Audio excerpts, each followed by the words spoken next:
mwalose ne mutalonda Nambi temulache mugenda mufunamu watasobola kwogera mu campaign olwana ayogera mu parliament kusumbwa abantu kugenda kutula eri mwana babakungu mwawonye buwonyi bancha wachawadda bananjagala ddi bancha wachada nona lwange barulirawo kumusa koti the nature wachawadda zemuna temuncha newe mungu bakati ku advisor to bakulima nti osobola okungo banennumwa mfuna mmeka abantu bajjire wange kuva ku macho kuzibye budde mfuna mmeka omwezi gugwako nga zenga bezikola time ze mirundi ana nga bwange bwenonye ye Bible nange bwensabiriza mu bani tutamba tusabiza tulinga bayita tutambula tukita Yesu nafe utasabiza tetulia nebe tusaba batukowa nawo osaba kusaba nenge kibina kyo tekisobola kugasa nze temuna kye mungamba bambi abancha muli bakuncha wanyo naye amazima nje sigala nga agogera njagala mukoleyo unaku mu government muzei mu state house twagaloleko ne ba mobilize abo mu Kampala emmere wano muzei batujja ku YouTube channels za Facebook nga TikTok tenajja bajja konze asbaga tone bajjo buli ayogera mu 7 no wamaanyi yaina fora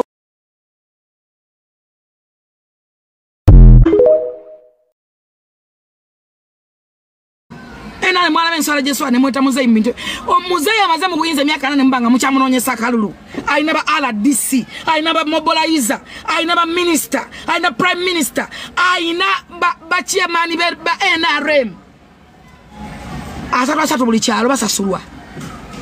aina simanya ba gombola chief simanya abaji ne myaka na mu kyamwete kawempe mwana nyaka utemuswa na kutwale mwita mu 7 bantu mwe muliswala di muzei singa chakola campaign muzei singa chagenda mu campaigns na kuba campaign Museveni yali suppose banonyeza bulumwe mwe mwakulira wa mwapata swala mwina abazadde mmwe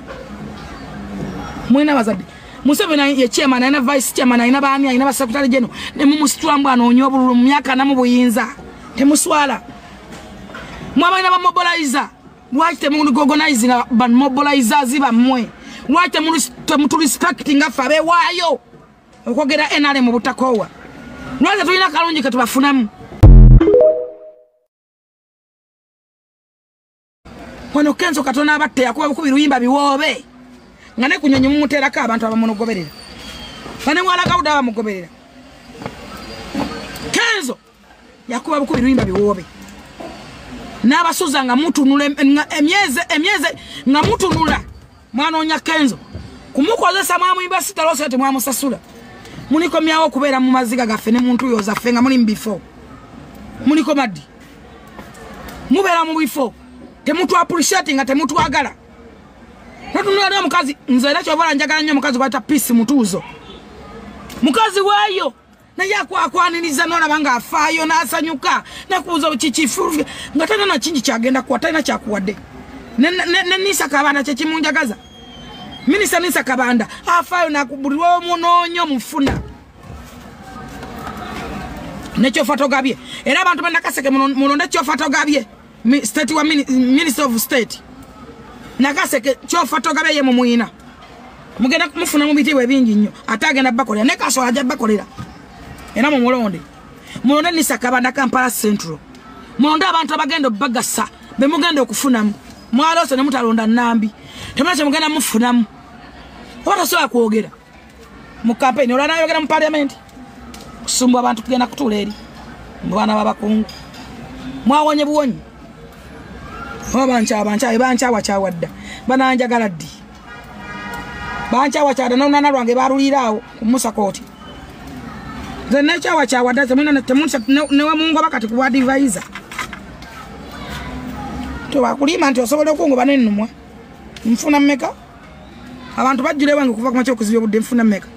omwezi gugwako nga zenga bezikola time. Yes, oli ku Yugi Update TV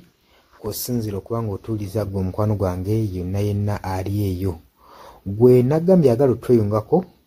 agalo kweyunga ku channel eno kirira wansi waliwo ekigambo subscribe kikoneko okonene mukade temwerabirako na mukade kubanga akadde ako mukwano gwange kuyambako nnyo kuleetera notification message bwe wabanga waliwo information yonna gye tutaddeko ate buli w'osubscribing obeera otufollowinze kitegeeza buli kimu kye tunaateekako ojja kuba ng'okifuna gwe omukwano gwange leka okeepingwe ng'oli updated ku buli kimu ekigenda mu maaso mu ggwanga gwali eyampuliriza abali mu Qatar, Oman, Dubai, Saudi Arabia, abali e Dubai, abali mu US, abali mu UK, abali e Canada, abali mu South Africa, nammwe abali mu Ndwani Kenya, Nalekani, Menyani, nammwe abali mu Asia, matumiddeko nnyo mwe bali kwekuumira ku Yugi Update TV mwe mubeezezzaawo amayengo gano aga Yugi Update TV. Mikwano gyange sola beebaza kinnoomu wabula nsazeewo nkozese lino eddoboozi ery'ewamu nsobole okubeebaza mwebale kuyimirizaawo channel eno mwebale mwabajja naddala mwabajja mu comment section ne mukomentinga ne muteekako endowooza yammwe ne mutangaaza bannayuganda ku ki ekiteekeddwa ekituufu okukolebwa gwe okusinziira ku ndowooza yo.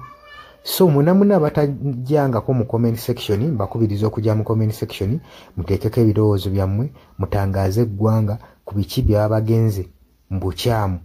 ne bikolebwa mu bukyamu eri bannayuganda. Dani ku Airlines e Kenya nawe nkutumiddeko ennyo naye jangu mu comment section oteese toteekako buteesi linnya lyo mujje mu comment section mwe abasharinga abalikinga namwe abasubscribinga mwe muyimirizaawo amayengo ga channel eno. Eyo namba y'essimu gye mbateereddaawo eya nooti 726 nooti emu 679. Eyo enamba ya WhatsApp eri mu kimyufu ye namba gy'ogenda oyita kuba gy'osobola okuyitako gwe omukwano gwange ayagala okulanga wamu naffe ng'alina bizinensi yo ng'ogyagala tugikulangire nga wandyetaazo gikulangira. Eyo namba gy'oba oyitako ku WhatsApp osobole okuba nga naye bizinensi yo gikuba abantu tugikulangire gwe omukwano gwange ali eyo ampuliriza. Nengenda maaso n'okulabula abantu ku biki ebigenda maaso mu ggwanga naddala ng'akalulu kano aka 2026 katuukuse kengedde. Kati buli muntu alina kubeera vigilant, olina kubeera bulindaala oleme kutunda mwoyo gwo mukwano gwange. Waliwo abatunda emyoyo gyabwe olw'M1,1500 sukaali. Gwe beera ng'omanyi akaseera we kanaatuuka akakuba ballot paper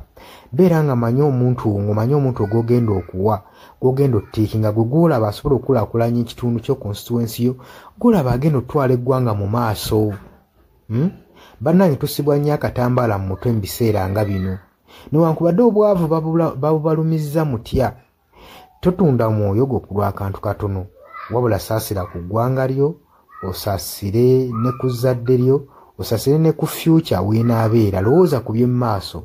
Weewaawo abamu muyinza okulowooza ng'ebibatabakwatako nga tebikwatako naye ensobi yonna yonna ekolebwa eiza relative sengaawo maamawo kojjaawo biyinza otutuuka ng'ekyo ekizibu gwe kyetooloddeko ate olaba ebikwatirako biyinza otutuuka esa ne byetooloola ne bifundikira nga bikkutteko gwe omukwano gwange ali eyo. So kyenva nkubiriza baganda bange mwenna bali ku Yugi Update TV ogenda maaso n'okusharinga information eno baganda baffe beebeereremu ate era baleme kutunda mwoyo gwa ggwanga babeere nga batambulira ku mazima nga bayimirira ku mazima nga bayimirirawo ku lw'eggwanga lyaffe erijja mu maaso ku lwa future y'abantu baffe n'eggwanga lyaffe mu maaso kubanga buli muntu ekigenda mu maaso kati akiraba. Bw'atalaba kigenda mu maaso nkakasa obeera muzibe ate era ne muzibe naye alina byawulira ebimukyemula omutima kati n'amanya nti no mu ggwanga mulimu kino. So nkubiriza buli omu obeere lalabayi wa munno osobole okuba nga oli kalabaalaba w'oyo ku biki ebigenda mu maaso obakubirize n'omubakubiriza. Waliwo abali mu byalo nga tebamanyi kigenda mu maaso mubaagaliza osubscribinga ku mikutu gino bategeere ebigenda mu maaso mu ggwanga lyaffe wakati smartphone zajja gwe mukwano gwange ali eyo. Wabula mbaagaliza olunaku olulungi mubale kwekuumira ku Yugi Update TV mwebatana subscribinga mugere mu maaso n'okusubscribinga mbaagala nnyo era mweraba.